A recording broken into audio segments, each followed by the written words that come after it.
행위가 온전하여 여호와의 율법을 따라 행하는 자들은 복이 있으며 여호와의 증거들을 지키고 전심으로 여호와를 구하는 자는 복이 있도다. 아멘. 주님, 예배의 자리로 우리를 불러주시니 감사드립니다. 어지럽게 살다가 쉼을 누리게 하시니 감사드립니다. 우리에게 평안을 주셔서 주님 안에서 회복되게 하옵소서. 무거운 짐은 내려놓고 주만 바라며 예배하게 하옵소서. 주실 은혜를 바라며 감사와 기쁨으로 예배하게 하옵소서. 주의 말씀을 통하여 주의 뜻을 깨닫게 하시고 율법을 따라 행하는 자들에게 주실 복을 누리게 하옵소서. 말씀이 우리를 변화시켜서 충만한 삶을 살게 하옵소서. 성령께서 우리와 동행하셔서 주 안에서 살아가게 하시고 우리의 삶 속에서 주님을 찬양하며 예배하게 하옵소서. 예수님 이름으로 기원합니다. 아멘. 찬송가 13장을 함께 찬송합니다.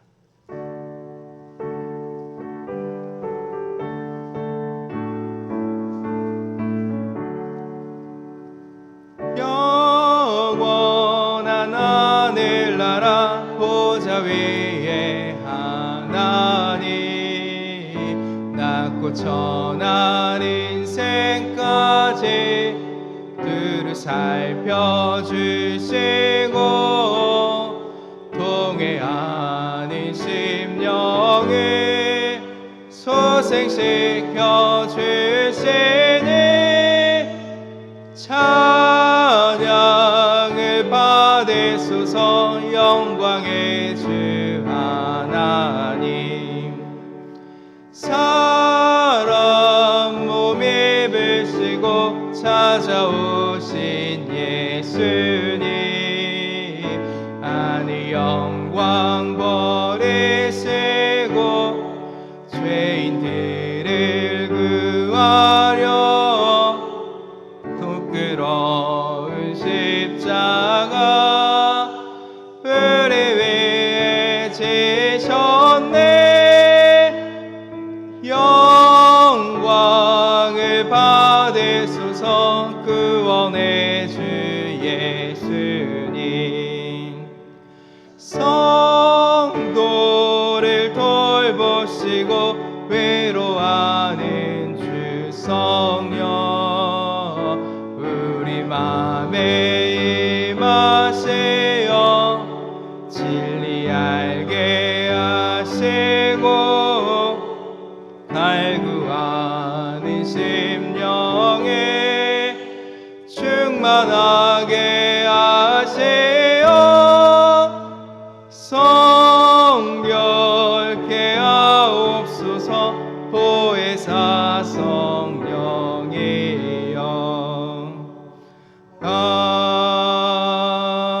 아멘.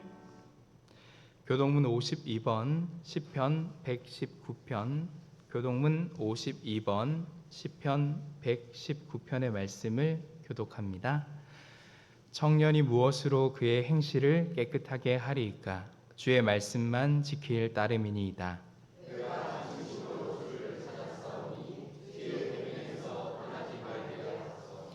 내가 주께 범죄하지 아니하려 하여 주의 말씀을 내 마음에 두었나이다.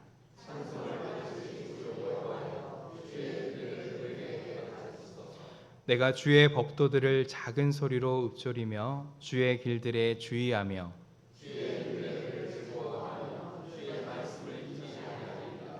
주의 법이 나의 즐거움이 되지 아니하였다면 내가 내 고난 중에 멸망하였으리이다.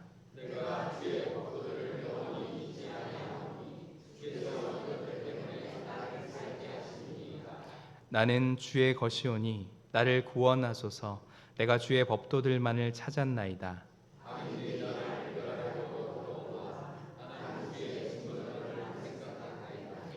내가 보니 모든 완전한 것이 다 끝이 있어도 주의 계명들은 심히 넓으니이다.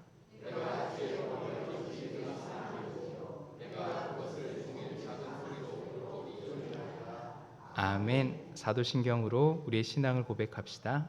전능하사 천지를 만드신 하나님 아버지를 내가 믿사오며 그 외아들 우리 주 예수 그리스도를 믿사오니 이는 성령으로 잉태하사 동정녀 마리아에게 나시고 본디어 빌라도에게 고난을 받으사 십자가에 못 박혀 죽으시고 장사한 지 사흘 만에 죽은 자 가운데서 다시 살아나시며 하늘에 오르사 전능하신 하나님 우편에 앉아 계시다가 저리로서 산 자와 죽은 자를 심판하러 오시리라.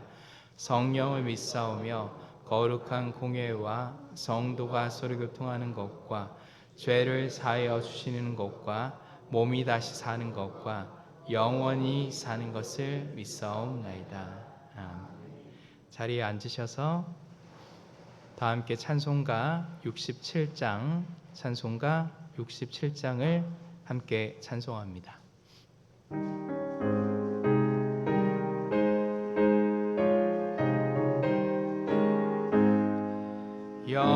영광의 왕께 다 경배하며 그 계신 살아 내 찬송하라.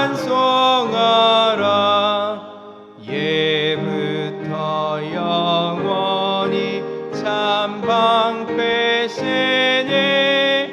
그 영광의 죄를 다 찬송하라.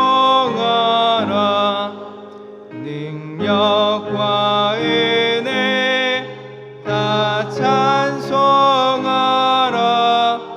그 옷은 햇빛 그 집은 궁창 그 눈의 소리로 주 노하시고 폭풍의 날개로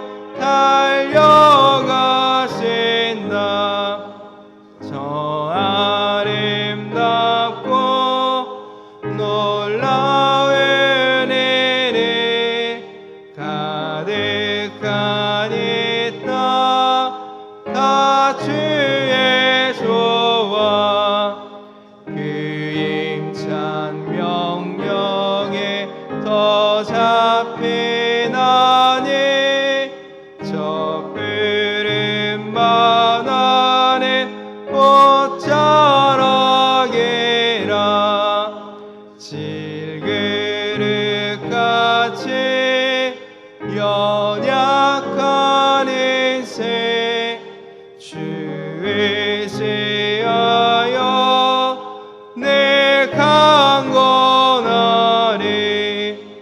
온 백성 지으신 만왕이시니 그 자비 영원히 변함없어라.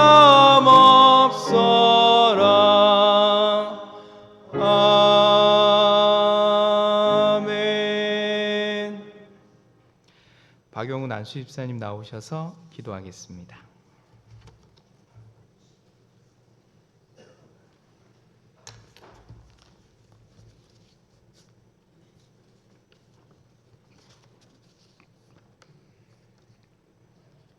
주님을 앙망하고 의지하는 자에게 셈을 주시는 하나님 아버지, 지난 한 주간도 저희를 주의 은혜로 지켜 보호해 주시고 오늘 이렇게 거룩한 주일을 맞이하여 주님의 백성들이 한자리에 모여 예배할 수 있도록 이끌어 주신 은혜를 감사드립니다.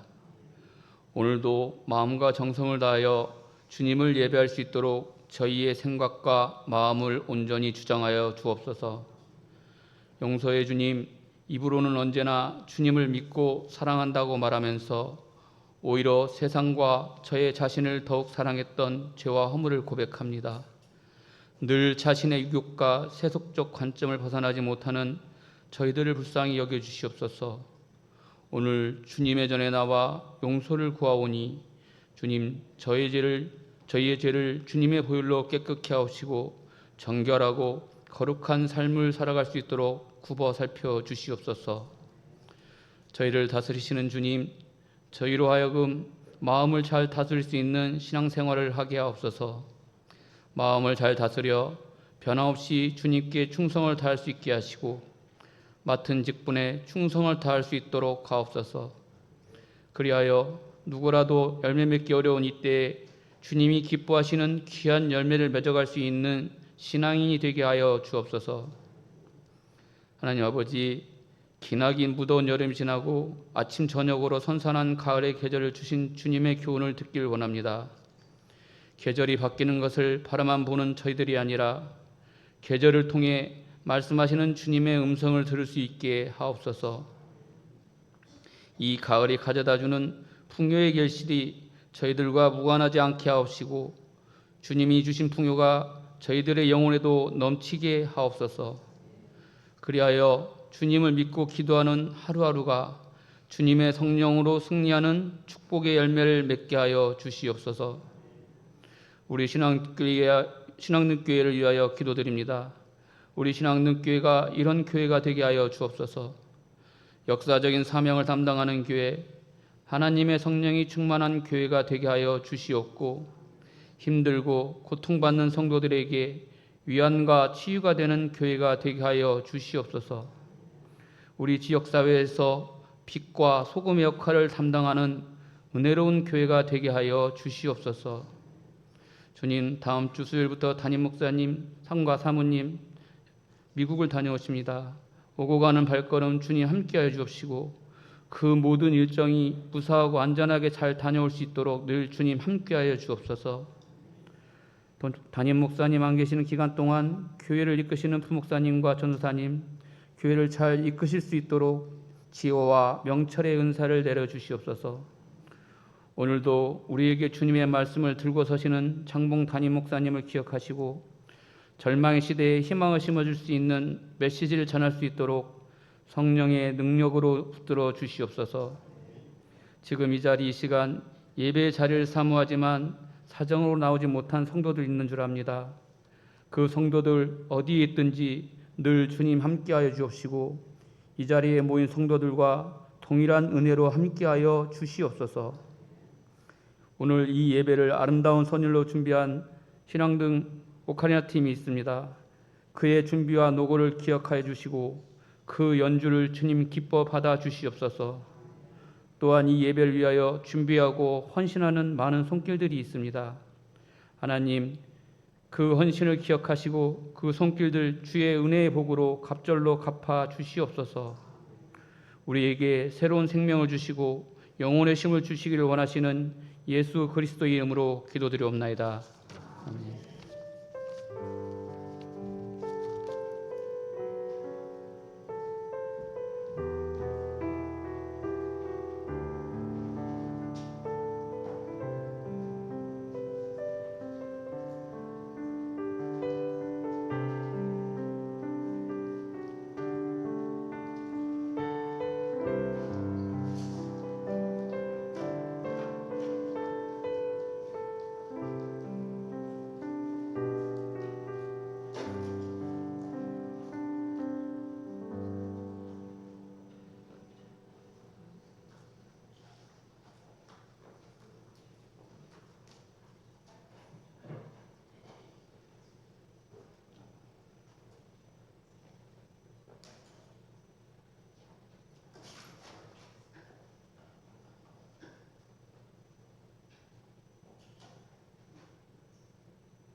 하나님께 영광의 박수 올려드립니다.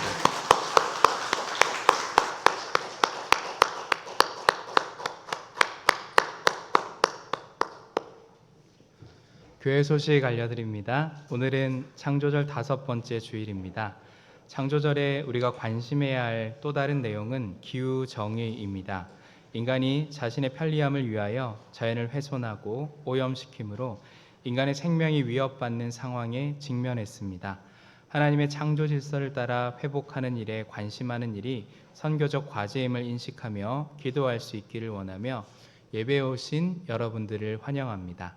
오늘 오후에는 신도의 별 모임이 있습니다. 모임에 적극적으로 참여하셔서 그리스도 안에서 교제를 온전히 이루어 주시기를 바랍니다.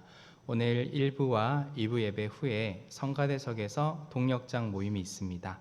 동력장님들은 모두 참석해 주십시오. 10월 월사기도회가 10월 1일 화요일 오전 5시 성가대 주관으로 있습니다. 예배로 새로운 달 10월을 맞이할 수 있기를 원합니다. 10월의 어느 멋진 날 지역 주민과 함께하는 가을 음악회가 10월 13일 주일 오후 4시에 보산말 공원에서 있습니다. 준비 모임은 수요 4경회 후에 3층 청년부실에서 있습니다. 교회 바자회가 10월 26일 토요일에 있습니다. 각 가정에서 바자회에 기부할 물품을 찾아보시고 보내주시면 더욱 풍성한 바자회가 될 것입니다. 기부 물품은 사무실 또는 차재영 권사님과 김명숙 권사님께 전달해 주시기 바랍니다. 10월 27일 주일 임직자 선거를 위한 권사와 안수집사 후보자 안내문이 제공되었습니다.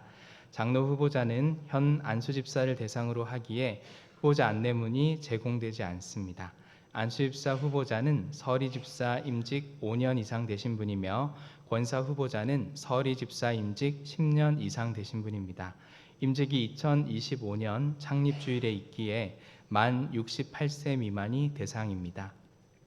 혹시 대상이 되시지만 안내문을 받지 못한 분들은 교역자들에게 문의해 주시기를 바라며 후보 허락서를 다음 주일까지 안내나 교역자들에게 제출해 주시기를 바랍니다.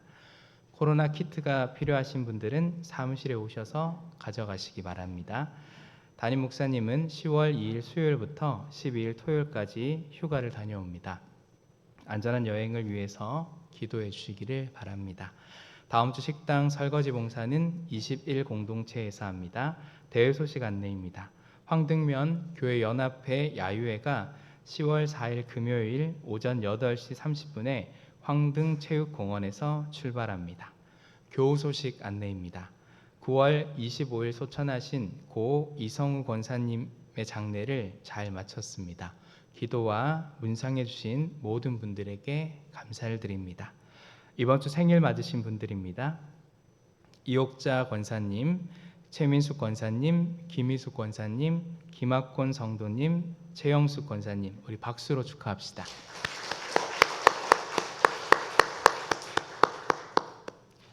다 함께 찬송가 380장을 부르며 봉헌합니다.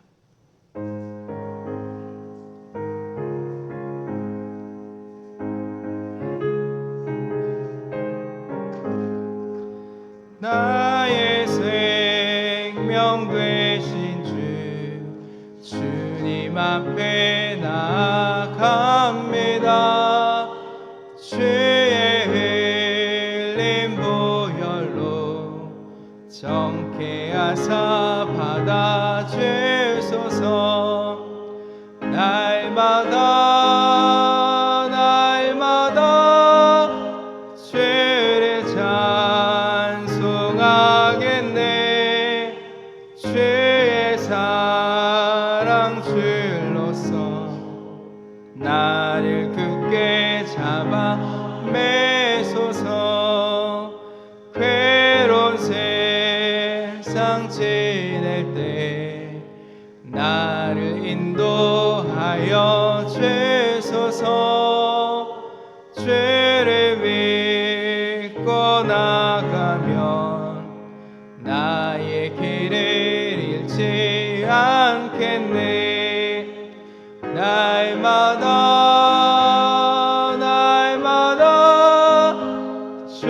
주를 찬송하겠네. 주의 사랑 줄로서 나를 굳게 잡아 매소서. 세상 살아갈 때에 주를 더욱 사랑합니다. 밝고 빛난 천국에 나의 영혼 들어가겠네. 날마다 주를 찬송하겠네. 주의 사랑 줄로서 나를 굳게 잡아 매소서. 아멘.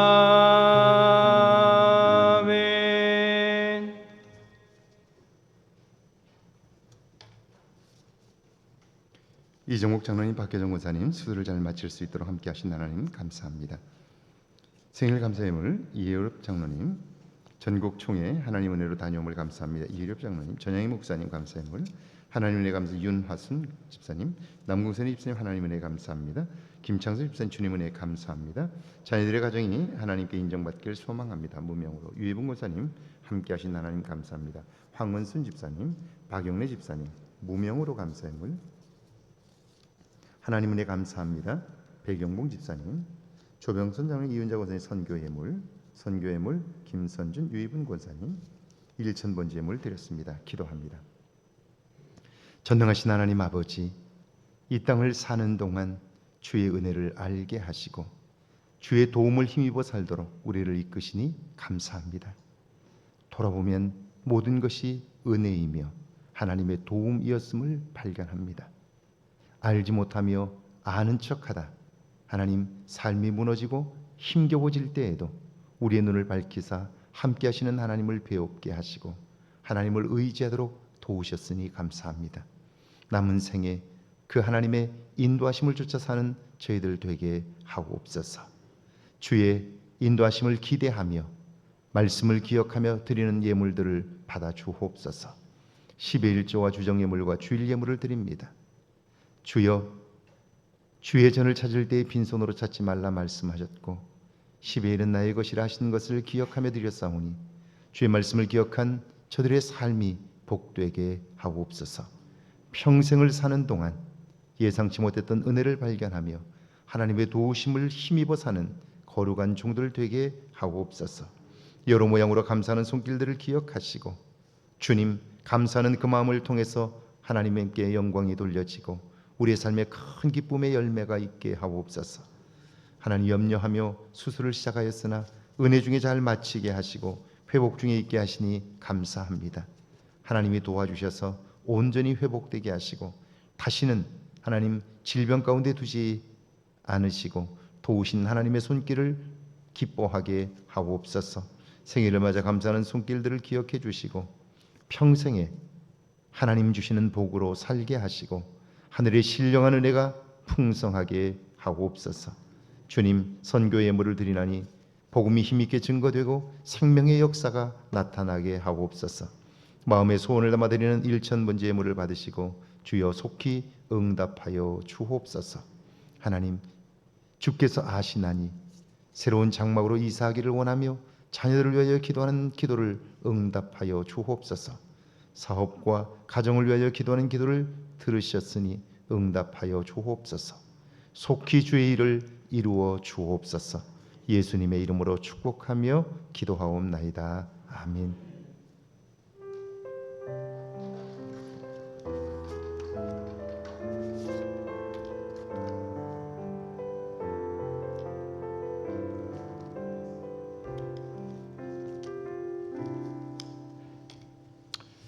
오늘 저에게 주시는 하나님의 말씀은 신약성경 데살로니가전서 5장 1절에서 6절까지 말씀, 구약성경 사무엘하 1장 5절에서 15절까지 말씀입니다.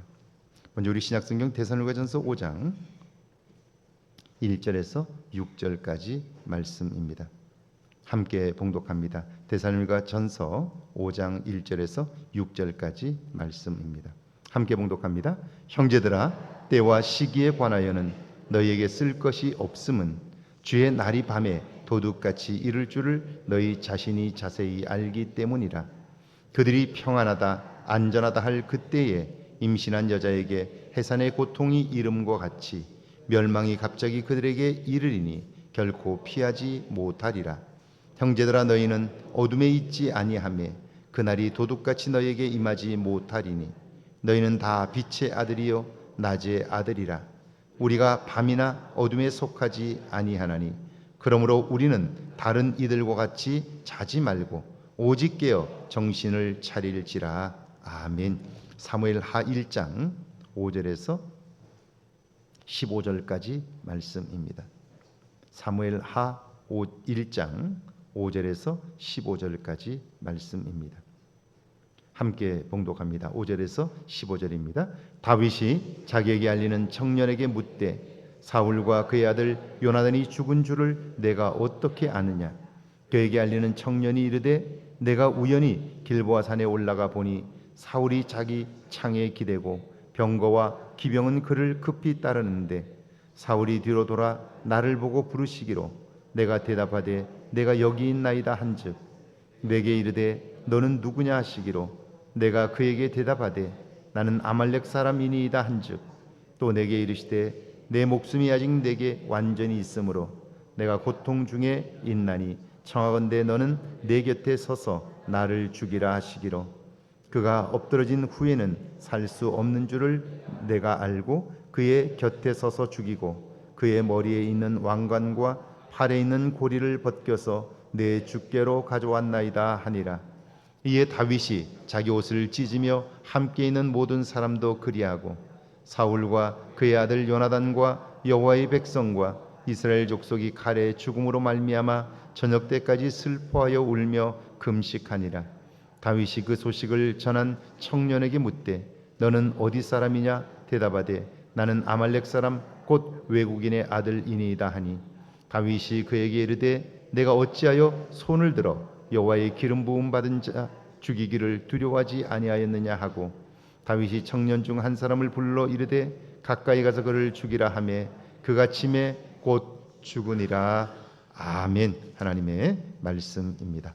할렐루야.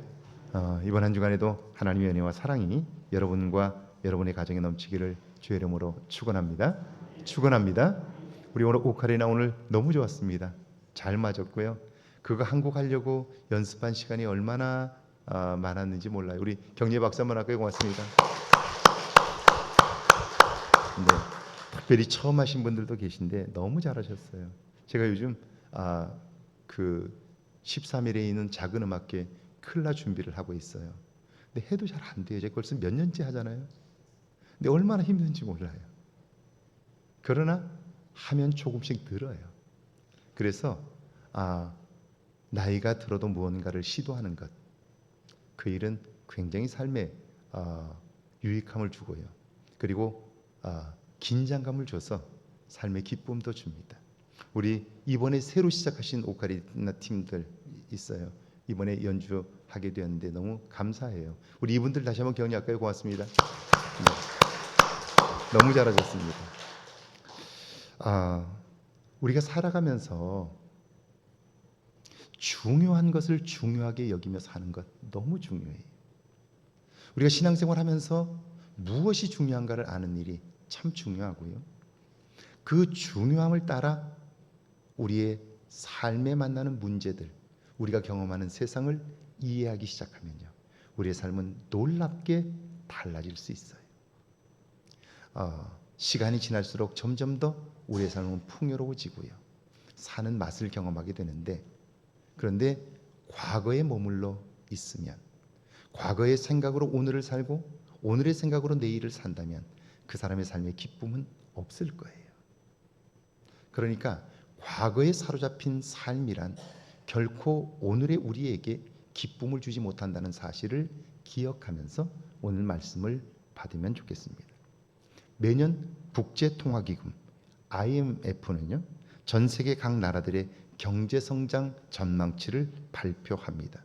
물론 OECD 국제 기구들도 발표하지만 국제통화기금 전망치가 가장 신뢰도가 높았습니다. 그런데 최근 몇 년 동안 국제통화기금의 전망치는 엉망입니다. 발표하는 것마다 하나도 맞질 않고요. 차이가 너무나 많이 납니다. 그 IMF의 통계치는요, 각 나라에 미치는 영향이 굉장히 큽니다. 그러니까 중요한 문제인 거예요. 그런데 이 IMF가 그 각 나라에 대한 예상치를 내놓는데 그게 하나도 맞질 않으니까요. 그러니까 그 나라로서는 굉장히 어려움을 겪게 되는 거예요. 이 IMF는 굉장히 공신력이 있는 국제기구인데 왜 이렇게 최근에 들어와서 그의 예측치가 맞지 않을까 하는 거예요. IMF는 1945년 세계은행과 함께 탄생했습니다. 선진국이 조성한 기금을 활용해서 달러가 부족한 나라에 긴급 대출을 해주므로 국가 부도를 막는 것이 목적입니다. 1997년 12월 우리나라도 IMF로부터 긴급 대출을 받았지요. 97년 이전에 우리나라 국민들 중에 IMF가 뭔지를 아는 사람은 거의 없었습니다. 그런데 국가 부도 사태에 직면하면서 IMF가 아니면 이 국가 부도를 막을 수 없다는 사실을 알게 되면서요. 우리는 IMF라는 곳이 어떤 곳인가를 비로소 알게 된 거예요. 자, 그러면서 우리는 경제 위기가 오면 결국 이런 국제기구의 도움이 없이는 우리나라가 망할 수밖에 없다는 사실을 알게 된 거예요. 그때까지 우리는 열심히 살면 된다고 생각했어요. 열심히만 살면 우리는 먹고 사는데 문제가 없다고 생각했어요. 그런데 열심히 살았는데 국가 부도의 위기를 만나니까 어때요? 나라 전체가 엉망이 되는 거예요. 건장한 가장이 실직을 하고 나니까요, 가족들이 어려움을 겪는 거예요. 잘 되는 가게가 갑자기 문을 닫아야 하는 지경에 놓인 거예요. 나라 전체가 어려움에 빠진 거예요. 그러니까 내가 열심히 한다고 되는 게 아니라는 걸 그때 비로소 알게 되었어요. 결국 IMF의 구제금융을 신청하게 되면서요, IMF는 우리나라에 강도 높은 그 변화를 요구했어요. 그 변화의 요구를 듣지 않으면 결국 국가는 부도 상태에 빠지게 돼요. 변화하지 않으면 이런 엄청난 일들을 겪게 되는 거죠. 자, 이처럼 막강한 IMF가 왜 각 국가의 경제 전망치를 자꾸 틀리게 발표하게 되었을까? 이것에 대한 연구 자료들이 최근에 나오고 있는데요. 자, 그 이유들을 살펴보면 몇 가지가 있어요. IMF는 그 나라가 어려움을 겪을수록 자신들의 역할과 영향력이 커집니다. 그러니까 IMF는 어느 순간부터 문제적 시각을 가지고 그 나라를 자꾸 보게 되는 거예요. 그러니까 그 나라를 볼 때 객관적인 데이터를 통해서 보는 것이 아니라 문제가 생기면 IMF의 영향력은 점점 커지게 되니까요, 모든 걸 다 문제 중심으로 보게 되는 거예요. 그러면 어떤 일이 벌어지냐면 문제는 크게 보이고 긍정적인 부분은 작게 보이는 거예요. 이게 자기의 시각으로 자리 잡게 되면 결국 점점 더 문제만 크게 보고 긍정적인 부분들은 작게 보아 경제 전망치가 점점 부정적인 곳으로 기울어지게 되는 거예요. 코로나19로 인해서 세계는 굉장히 큰 어려움들을 겪었어요. IMF는 당연히 이 코로나를 겪으면서 세계의 경제 전망치를 굉장히 낮췄어요. 그 나라의 경제를 비관적으로 보게 되었고요. 결국 그 선입견을 가지게 되면서 그 나라들이 그렇지 않다고 말해도 정확한 데이터를 보여줘도 그걸 무시하기 시작한 거예요. 결국 가난한 나라의 관료들은 말합니다. IMF는 위기를 먹고 산다고. 그래서 자기들도 모르는 사이에 문제적 시각으로, 부정적인 시각으로 기울어져 버렸고, 그래서 끊임없이 부정적인 판단들을 내리게 되면서 그들의 전망치는 계속해서 틀리고 있다 하는 거예요. 두 번째는요, 최근에 IMF는 다른 사람들의 말을 잘 들으려고 하지 않는다는 거예요. IMF에서 일하는 사람들은 자신들이 가지고 있는 엄청난 정보들이 있습니다. 굉장히 중요한 것들이죠. 그러나 그런 정보들은 각 나라의 관료들과 깊은 대화를 나누고, 그리고 그들과의 대화를 통해서 그 정보를 하나씩 따져봐야 합니다. 그런데 최근에 들어오면서 IMF는 당사국의 이야기를 전혀 들으려고 하질 않습니다. 실제로 2020년 10월 전망 때 IMF는 한국 정부의 경제 전망치를 마이너스 2% 정도로 판단을 했습니다. 그러자 한국 정부는 그럴 가능성이 적다고, 사실이 아닌 자료를 제공해 주었습니다. 그런데 그들은 자신들의 데이터가 더 정확하다고 무시했습니다. 결국 신뢰할 수 없는 전망치를 내어놓았고요, 국제적인 망신을 당할 수밖에 없었습니다. 저는 IMF에 관한 기사를 읽으면서 이것은 오늘 우리의 삶도 신앙도 마찬가지라는 생각을 했습니다. 여러분, 우리가 하나님의 자녀라면, 그분의 인도함을 받는 사람들이라면 내 생각보다 중요한 것이 뭡니까? 그것은 하나님의 인도하심이에요. 다시 말하면 적어도 우리가 그리스도인이라면 우리가 판단하는 것보다 더 중요한 것은 하나님이 무엇을 어떻게 생각하시는지, 하나님이 어떻게 우리를 인도하시는지 그걸 아는 일이 먼저예요. 사실 하나님의 마음을 알고자 하는 것, 그것은 우리가 말씀을 묵상하고 그리고 깊은 기도를 통해서만 가능해요. 그런데 오늘 신앙생활하는 그리스도인의 모습들은 어떤가요? 여러분은 중요한 결정을 내릴 때 하나님과 깊은 기도를 하시나요?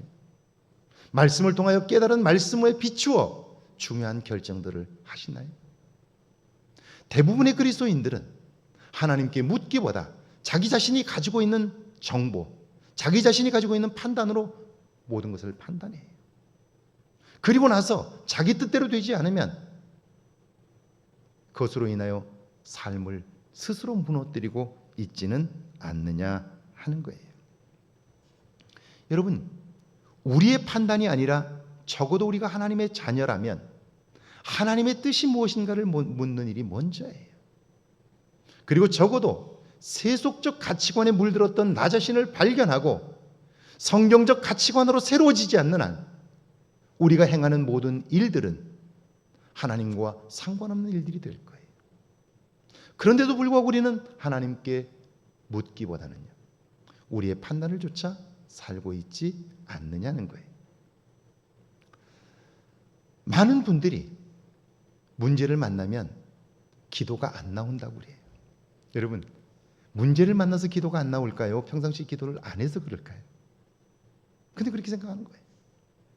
그러면서 말하기를 기도할 시간이 없다고 그래요. 그럼 제가 웃으면서 이렇게 물어봐요. 그럼 기도할 시간이 없으니까 걱정할 시간도 없으시겠네요. 걱정할 시간은 많아요. 밤을 새워서 걱정하세요. 그런데도 기도할 시간은 없어요. 불평하고 원망하는 시간은 있지만 하나님이 주신 것에 대하여 감사하는 시간은 없어요. 이게 우리의 삶이 기울어져 버렸기 때문이고요. 우리가 우리 자신의 판단으로만 살기 때문에 그런 것은 아니냐 하는 거예요. 결국 그리스도인이라는 이름은 있으나 그리스도의 뜻을 쫓아 사는 것이 아니라 내 판단을 쫓아 살기 때문에 우리의 삶은 무너질 수밖에 없고요, 부끄러움을 당할 수밖에 없는 거죠. 그래서 오늘 신약의 본문인데요, 데살로니가전서 5장 1절과 2절 한번 같이 읽어볼까요? 1절과 2절입니다. 형제들아, 때와 시기에 관하여는 너희에게 쓸 것이 없음은 주의 날이 밤의 도둑같이 이를 줄을 너희 자신이 자세히 알기 때문이라. 형제들아, 때와 시기에 관하여는 이때 때는요 물리적인 시간 몇 년 몇 월 며칠을 의미합니다. 시기는요 몇 년 몇 월 며칠에 어떤 일이 일어나는지 그것에 대한 징조입니다. 사람들은 주님이 다시 오시는 그날이 언제인지를 알고 싶어 합니다. 굉장한 관심을 가지고 있습니다. 그런데 사도 바울은 그것에 관하여는 너희에게 쓸 것이 없다라고 단언해요. 여러분, 주님이 언제 오시는지, 오실 때 어떤 일이 벌어지는지 관심하는 것이 당연한 것 아닌가요? 그런데 아니라는 거예요. 왜요? 지난번 TVN 예능 프로그램인 유퀴즈 온 더 블럭에 경기 남부경찰서 기동대 소속 강승구 경위가 출연을 했습니다. 이분은 전에 112 종합 상황실에서 근무했는데요. 어느 날 전화 한 통을 받았습니다. 젊은 여성의 목소리였는데요. 아, 거기 중국집이죠? 그래요. 공공 모텔 302호인데요. 짜장면 2그릇만 보내주세요. 그래요. 여러분이 만약 그 자리에 앉아서 그 전화를 받았다면 무슨 생각이 들었을까요? 당연히 장난 전화죠. 그렇게 생각하면 그냥 끊든지 다시는 장난치지 말라고 야단을 쳤을 거예요. 그런데 강경위는 생각합니다.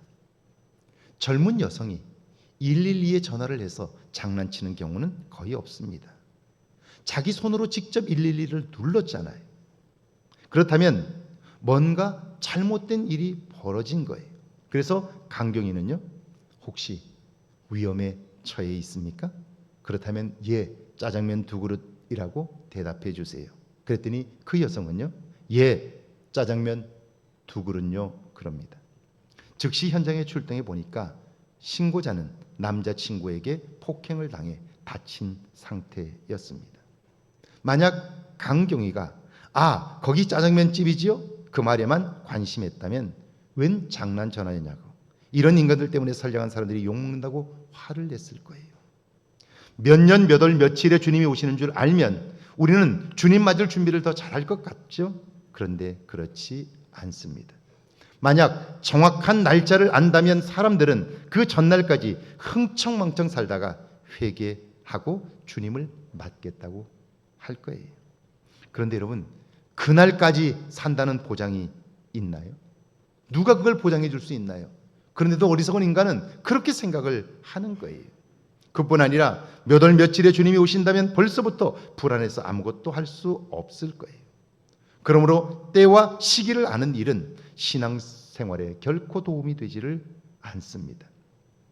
주님은 마치 도둑이 예고치 않게 들어오는 것처럼 어느 날 갑자기 오는 거예요. 그걸 기억하라는 거예요. 기억하지 못하면 어때요? 3절입니다. 함께 읽습니다. 그들이 평안하다 안전하다 할 그때에 임신한 여자에게 해산의 고통이 이름과 같이 멸망이 갑자기 그들에게 이르리니 결코 피하지 못하리라. 그걸 기억하고 그때를 준비한 사람은 언제 어느 때 그 일이 있다고 해도 당황하지 않습니다. 두려워하지 않아요. 충분히 준비가 되었기 때문이죠. 여러분, 살면서 계속해서 사람들 간에 갈등이 생기는 이유가 뭐예요? 그것은 뭐가 사실이냐, 뭐가 팩트냐, 이것 가지고 싸우는 거예요. 그런데 팩트가 중요하지 않을 수 있다는 거예요.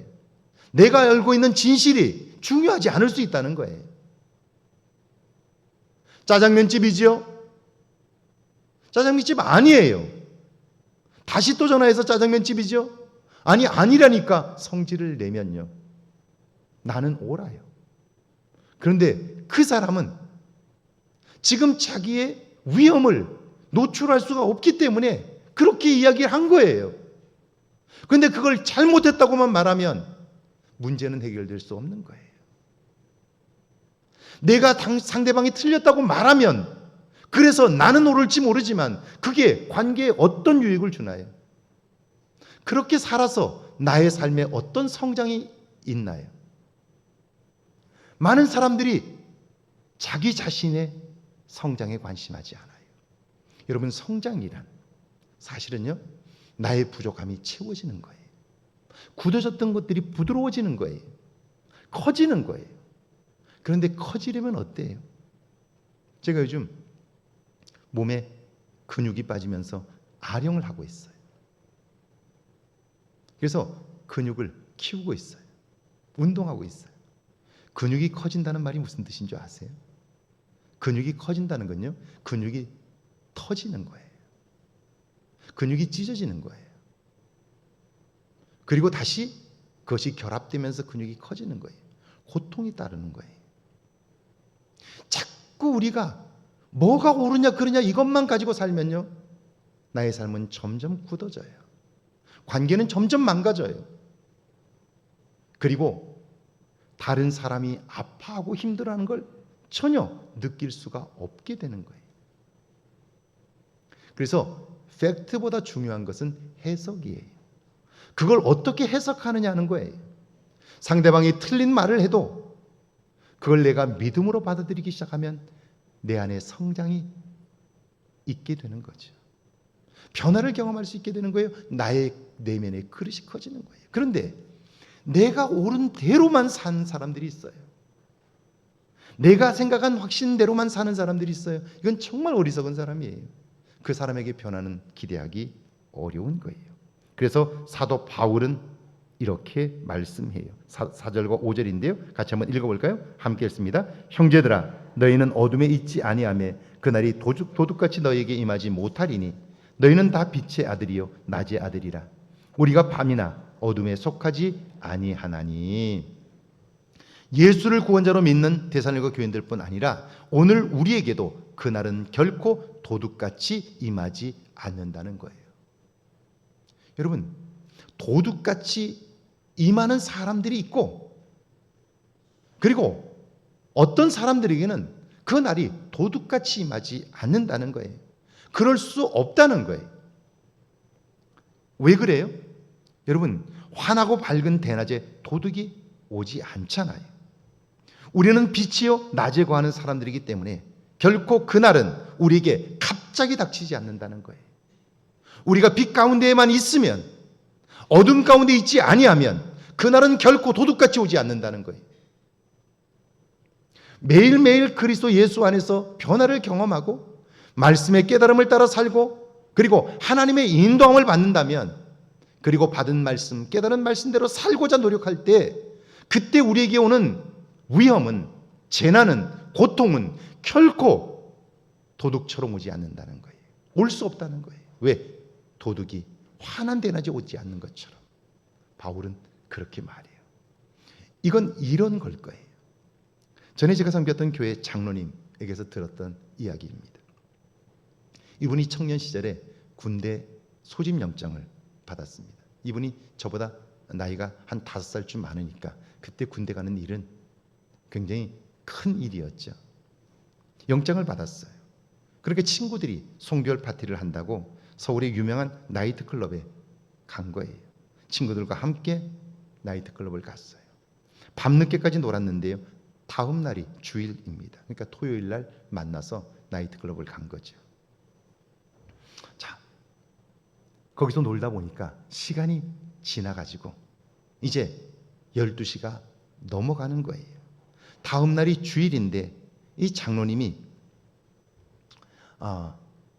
주일날 전에 집에 돌아와 자고 주일을 지켜야 되겠다는 생각이 들었던 거예요. 그래서 친구들에게 내일이 주일이야, 나 집에 가야 되겠다고, 너희들끼리 더 놀다 오라고 했더니 친구들은 교회 간다고 비웃어요. 조롱합니다. 그래도 주일을 범할 수 없어서 택시를 타고 집에 왔습니다. 그랬는데 그 새벽에 나이트클럽에 불이 났습니다. 친구들 몇은 죽었고요, 나머지는 중상을 입었습니다. 그들에게 그 일은 예상치 못한 시간에 닥쳤어요. 도둑이 오는 것처럼 갑자기 그 일을 당한 거예요. 그러니까 손 쓸 수가 없었고 여러 명이 죽은 거죠. 그러나 주의를 지키고자 했던 장로님은 어때요? 그 일은 화가 미치질 못했어요. 오늘 우리가 매일매일 나를 새롭게 해야 하는 이유가 뭔가요? 그것은 어떤 재난이나 문제나 어려움들이 우리에게는 결코 문제가 될 수 없다는 거예요. 왜냐하면 준비하기 때문에 그래요. 강도가 대낮에 들어오지 않는 것처럼 말입니다. 그래서 사도 바울은 결론처럼 이렇게 말합니다. 6절 한번 읽어볼까요? 함께 읽습니다. 그러므로 우리는 다른 이들과 같이 자지 말고 오직 깨어 정신을 차릴지라. 구원받은 우리는, 빛에 속한 우리는 세 가지 면에서 세상 사람들과 구별이 됩니다. 첫째는 잠들어 있지 않아요. 이때 잠은 해야 할 것을 잊어버린 상태를 의미합니다. 다윗이 죄를 범한 배경을 성경은 이렇게 묘사했습니다. 그 다음에 봄에 왕들이 출전하는 때가 되자 다윗은 요압에게 자기의 부하들과 온 이스라엘의 군인들을 맡겨서 출전시켰다. 당시 전쟁은요, 왕이 앞장서 나가서 지휘합니다. 그러니까 왕들이 출정해야 하는 때가 된 거예요. 그런데 다윗은 어떻습니까? 부하들을 대신 내보냈고요, 성 안에 남아있다 밧세바를 범했습니다. 충성스러운 부하 우리아를 죽였습니다. 있어야 할 곳, 해야 할 일을 하지 않으니까 잠이 든 거죠. 오늘 우리가 살아가면서 내가 있어야 할 곳에 있는가? 나는 그리스도인으로서 해야 할 것을 하며 살고 있는가? 이걸 점검해야 한다는 거예요. 이걸 점검하지 않는 것을 성경은 잠들어 있다, 그렇게 말씀하는 거예요. 잠에서 깨는 여러분 되기를 주의 이름으로 축원합니다. 두 번째는 잠든 것에서 벗어나 깨어 있으라 하는 거예요. 잠든 것이 해야 할 것을 잊어버린 상태라면 깨어 있다는 말은 볼 것을 보고 할 것을 하는 거예요. 오늘 예수를 구원자로 믿는 우리들이 보아야 할 것이 정말 많은데 우리는 그걸 보지 못하고 살아요. 해야 할 것이 있는데 해야 할 것을 하지 못하고 사는 거예요. 오래전에 제가 유학 시절에 친구 목사님으로 인해서 마음이 상한 적이 있었습니다. 제가 유학을 했던 시기가 IMF가 났던 1997년입니다. 그때 교회가 후원을 해서 제가 유학을 갔는데요. 매월 보내던 그 생활비를 IMF가 나니까 보내질 못하는 거예요. 너무너무 어려웠어요. 힘들게 살았습니다. 정말 고생하며 살고 있는데요. 그런데 친구 목사님이 미국으로 유학을 왔어요. 왔는데 오자마자 교회가 교회 부임을 해가지고 목회를 하는 거예요. 그의 성탄절쯤에 초대를 해가지고 그 목사님 댁으로 제가 갔어요.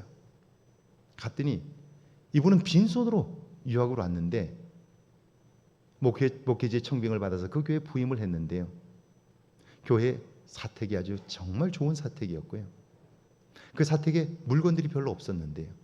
교인들이 그 물건을 다 구입해 준 거예요. 소파부터 시작해서 냉장고, TV 큰 걸로 해서 그 안에 다 넣어준 거예요. 가서 보니까 굉장히 배가 아픈 거예요. 나는 이렇게 고생하는데 내가 지금까지 정말 열심히 신앙생활했고 하나님을 위해서 헌신하며 살았는데 그런데 누구는 고생도 안 하고 오자마자 이렇게 잘 풀리는 걸 보면서 속상한 거예요. 나는 왜 이렇게 안 풀리나 생각하니까 마음이 상한 거예요. 그런데 그게 아니었어요. 얼마 후에 그 목사님에게서 제게 전화가 왔어요. 커피숍에 있는데 만나자는 거예요. 그래서 제가 갔는데 가서 보니까요. 목회적인 어려움 때문에 혼자 4시간 동안 커피숍에 앉아서 혼자 있었던 거예요. 넋 놓고 있었던 거예요. 저를 보자마자 눈물을 펑펑 흘리는 거예요. 그러면서 어려운 이야기를 하는 거예요. 제가 그때 알았어요. 저는 눈에 보이는 것만 봤죠. 그리고 시험에 들었죠. 그가 목회를 하면서 겪고 있는 심적인 고통들은 보지 못한 거죠. 하나님은 이 때를 통해서 나를 훈련하시고 연단하시는데요. 그런데 하나님의 그 손길을 놓친 거죠.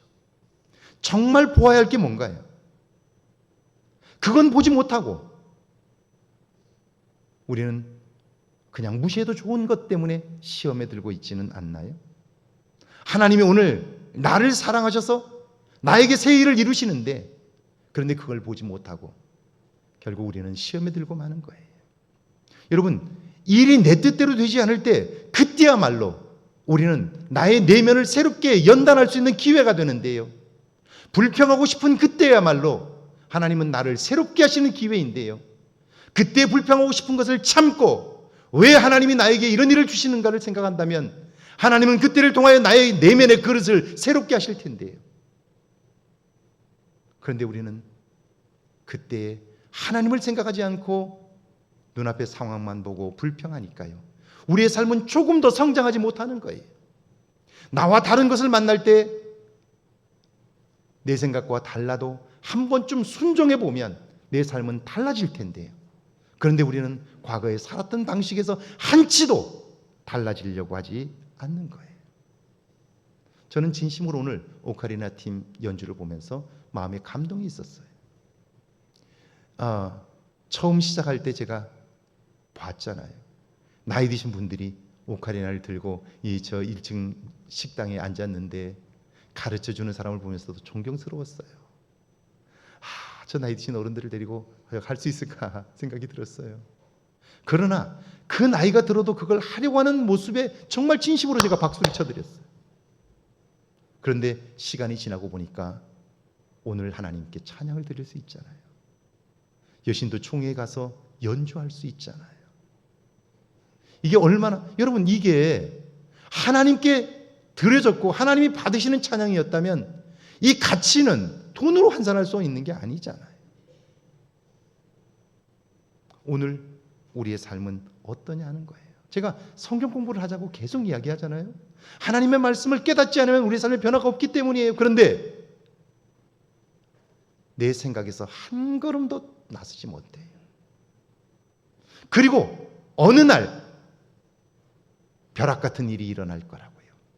행복한 사건이 벌어질 거라고 생각하는 것, 이것은 천만의 말씀인 거죠. 그래서 세 번째는요, 정신을 차리라는 거예요. 영적 경계를 늦추지 말라는 말씀인데요. 성경은 사단은 우는 사자처럼 삼킬 자를 찾고 있다고 그래요. 사단은 끊임없이 우리의 시선을 혼란스럽게 만들어요. 그래서 불평하고 원망하며 살도록 이끌어가요. 다른 사람과 갈등하게 만들고 그러면서 내가 옳다라고 하는 것을 부추겨요. 관계는 다 깨졌는데 사단은 네가 옳아, 그래도 옳은 말을 했어 라고 하는 걸로 그를 붙잡고 자기의 길로 가게 하는 거예요. 이거 어리석음인 거죠. 성경은 끊임없이 말해요. 사단은 우는 사자처럼 삼킬 자를 찾고 있다. 그런데 사탄의 활동을 의식하고 사는 그리스도인들은 많지 않아요. 분명한 것은 가룟 유다는 자신의 판단과 생각으로 은 30에 예수님을 팔았어요. 그러나 성경의 말씀은 달라요. 마귀가 벌써 시몬의 아들 가룟 유다의 마음에 예수를 팔려는 생각을 넣었더라. 내가 판단한 것 같아요. 아니에요. 사단이 그에게 그 생각을 넣어주었다. 성경의 말씀이에요. 오늘 우리가 잘못된 선택을 하는 것, 그것은 우리가 과거에 묶여있기 때문이지만, 잘못된 확신에 빠져있기 때문이지만, 그걸 통해서 그곳에서 변하려고 하지 않는다면 그걸 통해서 사단은 끊임없이 우리의 삶을 무너뜨리고 있는 거죠. 자, 오늘 구약의 본문인데요. 사무엘하 1장 5절 한번 읽어볼까요? 5절입니다. 다윗이 자기에게 알리는 청년에게 묻되 사울과 그의 아들 요나단이 죽은 줄을 내가 어떻게 아느냐. 사울 왕은요, 그의 아들들 요나단과 아비나답과 말기소와 함께 블레셋과의 전투에 참전했습니다. 길보아산 전투에서 치열한 전쟁이 벌어졌는데 전세가 기울면서 이스라엘의 군대뿐 아니라 사울 왕과 그의 아들들 모두가 전사하고 말았습니다. 그 전쟁터에서 아말렉 출신의 청년 하나가 달려와 다윗에게 말합니다. 사울 왕과 사울의 아들들이 다 죽었습니다. 그러자 다윗이 묻습니다. 네가 그걸 어떻게 알아? 그러자 그의 대답입니다. 내가 전장에서 피투성이가 된 장수를 만났는데 그분이 사울 왕이었습니다. 그분이 내게 이렇게 요청하였습니다. 9절과 10절 한번 읽어볼까요? 함께 읽습니다. 또 내가 내게 이르시되 내 목숨이 아직 내게 완전히 있으므로 내가 고통 중에 있나니 청하건대 너는 내 곁에 서서 나를 죽이라 하시기로 그가 엎드러진 후에는 살 수 없는 줄을 내가 알고 그의 곁에 서서 죽이고 그의 머리에 있는 왕관과 팔에 있는 고리를 벗겨서 내 주께로 가져왔나이다 하니라. 사울 왕이 죽여달라고 하여 살지 못할 것 같아서 고통이라도 줄여드리려고 죽였다는 거예요. 여기 왕관과 팔고리가 증거입니다. 그래요. 그는 마음이 아픈 척하면서 다윗에게 보고를 했는데, 그런데 그의 말은 거짓입니다. 사실이 아닙니다. 전쟁에 패한 사울왕은 블레셋의 포로가 되어 당할 고통을 예견하면서 스스로 목숨을 끊었습니다. 그런데 이 청년은요, 사울 왕이 다윗을 미워했다는 사실을 알고 있었습니다. 그래서 내가 사울을 죽였다고 하면 다윗이 기뻐할 거라고 생각한 거예요. 상을 주고 자기를 거둬줄 거라고 확신했어요. 그래서 거짓말을 한 거예요. 그런데 그 이야기를 들은 다윗의 반응이 어떨까요? 11절과 12절입니다. 같이 한번 읽습니다. 이에 다윗이 자기 옷을 잡아 찢음에 함께 있는 모든 사람도 그리하고 사울과 그의 아들 요나단과 여호와의 백성과 이스라엘 족속이 칼의 죽음으로 말미암아 저녁 때까지 슬퍼하며 울며 금식하니라. 청년의 예상과 다르죠. 기뻐하며 춤을 출 줄 알았던 다윗이 슬퍼합니다. 통곡합니다. 그리고 사울을 죽였다는 청년을 향해 일그러진 얼굴로 질타합니다. 14절과 15절입니다. 다윗이 그에게 이르되 내가 어찌하여 손을 들어 여호와의 기름 부음 받은 자를 죽이기를 두려워하지 아니하였느냐 하고, 다윗이 청년 중 한 사람을 불러 이르되 가까이 가서 그를 죽이라 하며 그가 침에 곧 죽으니라. 이렇게 하면 다윗이 기뻐하고 내게 상을 줄 알았어요. 그래서 거짓말도 서슴지 않았어요. 그런데 결국 죽음을 맞고 말았습니다. 어둠에 속한 자의 결말이지요. 자, 빛에 속한 다윗의 위대한 고백이 감동적입니다. 너는 어찌 여호와의 기름 부음 받은 자 죽이기를 두려워하지 아니하였느냐. 분명 다윗은 사울 왕에게 엄청난 고통을 당했습니다. 억울하고 분통 터질 만한 일들을 수없이 겪었습니다. 그러나 그는 사울이 내게 한 행위와 상관없이 하나님이 기뻐하는 일, 내가 해야 하는 일들을 마지막까지 행한 거예요. 어떻게 그럴 수 있나요? 그는 빛에 속한 사람이었기 때문입니다. 저는 요즘 훈련하고 있습니다. 가능하면 아무리 옳은 말도 말하는 걸 참으려고 하는 훈련입니다. 가능하면 말을 적게 하려고 노력하고 있습니다. 그래서 웬만한 일이 아니면 발언을 하지 않으려고 합니다. 왜냐면요, 제가 말하지 않아도 누군가 말을 할 것이고요, 필요하면 하나님은 누구를 시켜서라도 그 말을 할 것이기 때문에 그래요. 여러분, 말을 해서 생기는 문제가 말을 하지 않아서 생기는 문제보다 훨씬 크다는 사실을 기억하면요, 우리는 말을 줄일 수 있습니다. 말을 줄이면 그때부터 관계는 새로워질 수 있게 되고요, 부정적으로 기울어졌던 마음이 새롭게 설 수 있게 돼요. 왜냐하면 말하지 않으면 생각할 수 있는 시간을 가지기 때문에 그렇습니다. 사랑하는 여러분, 여러분은 지금 있어야 할 곳에 있습니까? 해야 할 일에 관심하며 살고 있습니까? 하나님의 종으로 그분과 늘 상의하며 살고 있습니까? 영적인 긴장감이 있습니까? 저와 여러분은 빛에 속한 사람들입니다. 낮에 속한 사람들입니다. 자극과 상관없이 하나님이 기뻐하는 대로 반응해야 하는 사람들입니다. 그럴 때 우리의 삶은 빛이 납니다. 그리고 하나님이 준비하신 일들을 경험하게 될 것입니다. 이번 한 주간 이런 은혜가 있기를 주의 이름으로 축원합니다. 찬양하고 기도합니다.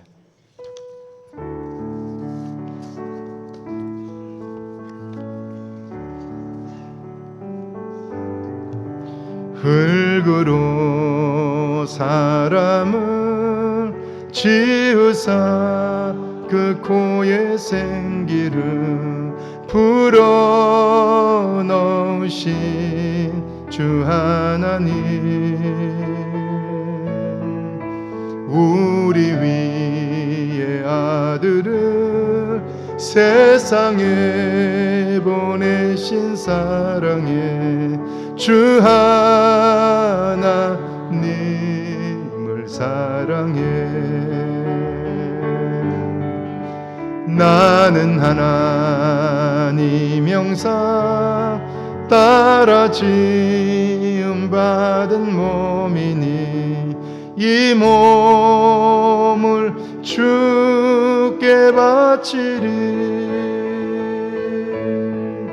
항상 내 생활 중에 주를 부인하지 않으며 내 주를 섬기렵니다. 우리 시간 함께 오늘 말씀을 기억하면서 기도하는데요, 최근에 있었던 사건들을 한번 기억해 보시면 좋겠습니다. 불평하고 원망했던 시간들을 한번 기억해 보면 좋겠습니다. 우리가 무언가 요구를 받았는데 그 요구가 아니라 내 뜻대로 살았던, 내 방식대로 살았던 모습들이 있다면 한 번쯤 떠올려 보면 좋겠습니다. 그리고 내 판단을 쫓아 살았던 그 삶과 하나님의 뜻은 얼마나 같을까, 다를까 생각해 보면 좋겠습니다. 이번 한 주간 오늘의 이 말씀이 여러분의 묵상거리가 되어 한 주간 여러분의 삶 속에, 여러분의 삶에 영향을 미치면 좋겠습니다. 함께 기도합니다.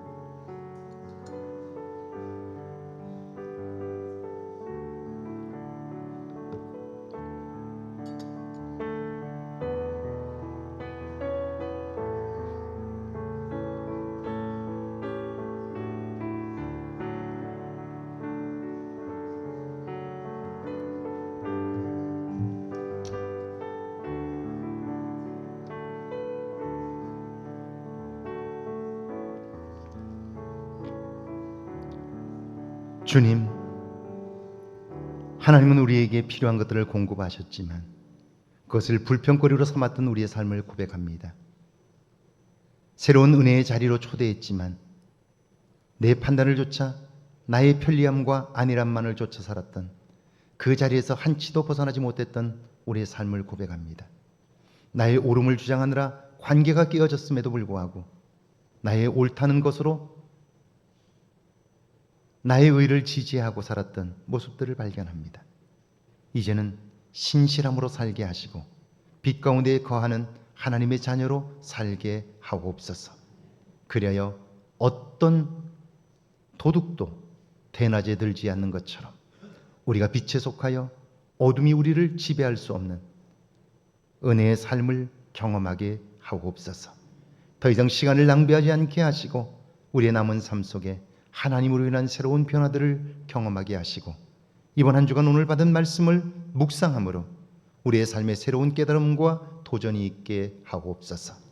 지금은 우리 주 예수 그리스도의 은혜와 하나님의 놀라우신 사랑하심과 성령의 함께 하시는 은총의 역사가 이제 빛에 속하여 하나님의 영광을 위해 살기를 다짐하는 주의 모든 백성들과 가정과 일터와 우리의 교회 위에, 우리가 사는 이곳 아름다운 익산과 이 땅과 온 세계 위에 이제로부터 영원토록 함께 계실지어다.